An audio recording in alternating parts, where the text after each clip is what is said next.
C section 40 और 41 और 42 इसके बारे में बोल रहा है कि who will perform the promise. Section 40 ने क्या बताया कि अगर कॉन्ट्रैक्ट में ऐसे लिखा है कि प्रॉमिसर ही करेगा, कॉन्ट्रैक्ट के नेचर से, it appears from the nature of the contract that the promise shall be perform by the promisor only, then only promisor should perform.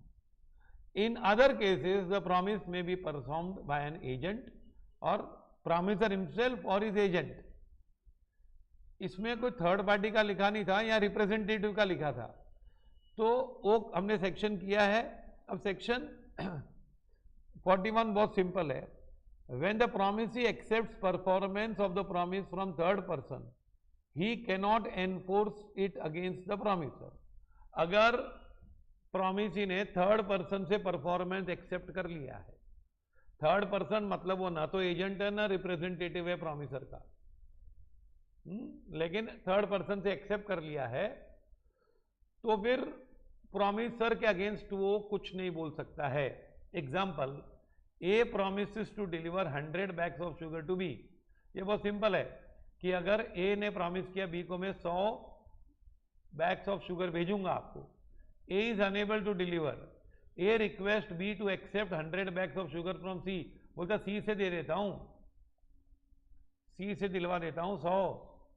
B ने C से बैग्स ले ली, B accepts, B cannot claim performance from A, क्योंकि third person मतलब third person किसने arrange किया था? A ने arrange किया था, A ने प्रॉमिस किया। तो यहां पे हम देखते हैं कि थर्ड है। अब देखो आप 40 और 41 पढ़ो। 41 में क्या लिखा है कि कुछ केस में प्रॉमिसर ही करेगा, लेकिन बाकी केसेस में प्रॉमिसर भी कर सकता है, एजेंट भी कर सकता है, रिप्रेजेंटेटिव भी कर सकता है। रिप्रेजेंटेटिव और एजेंट कब नहीं कर सकते हैं? जब केसेस हैं कि प्रॉमिसर ही करेगा, तो फिर एजेंट नहीं आ सकता है, रिप्रेजेंटेटिव नहीं आ सकता है। अच्छा भाई, प्रॉमिसर कब करेगा? जब कॉन्ट्रैक्ट इन्वॉल्व्स पर्सनल स्किल और यहां फिर कॉन्ट्रैक्ट में क्लियरली लिखा है कि only promisor will perform. When it appears from the nature of the contract that the promise shall be performed by the promisor himself, in such a case the promisor will only perform. In other cases promisor में perform और promisor में employ an agent that is a competent person और legal representative. Legal representative section 37 में भी लिखा है। तो अब हमने क्लियरली कर दिया जैसे लास्ट में कि कौन कर सकता है? Promiser, agent, legal representative, third person भी कर सकता है। थर्ड पर्सन से एक्सेप्ट कर लिया तो promisee cannot enforce performance from promisor. And joint promisor का सेक्शन बाकी है। तो ये है परफॉर्म कौन करेगा।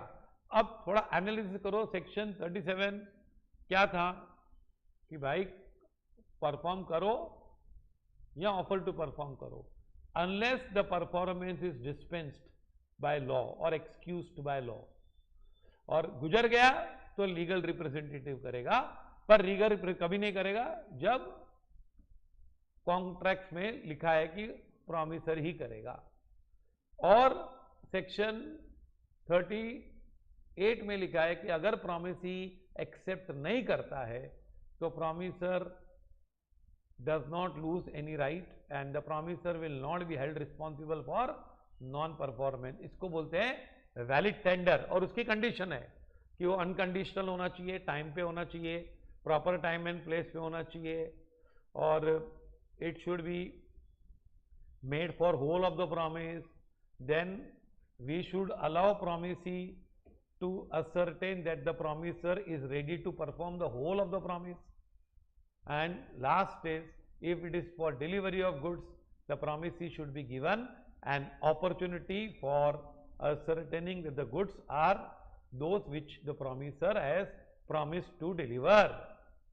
ये हमने किया था सेक्शन 38। 39 में अगर नहीं करेगा तो भाई नहीं करेगा तो promisee can put an end. अगर प्रॉमिसर नहीं करता है तो promisee can put an end to the contract. तो ऐसे आप, है ना, अनलेस ये सिग्निफाइड, हमने सिंगर का एग्जांपल दिया था फिर 40 में लिखा है कि प्रॉमिसर ही करेगा या प्रॉमिसर एजेंट वगैरह को अपॉइंट कर सकता है, और 41 में लिखा है कि थर्ड पार्टी से हो गया। अब खाली परफॉर्मेंस में रहता है जॉइंट प्रॉमिसर्स। क्या होता है? जॉइंट प्रॉमिसर्स होंगे तो क्या होगा? सेक्शन 42, 43 और 44 जॉइंट प्रॉमिस में हम ये सेक्शंस करेंगे, आगे के सेक्शन 2, 3 एंड 4, 42, 43 एंड 44। ओके।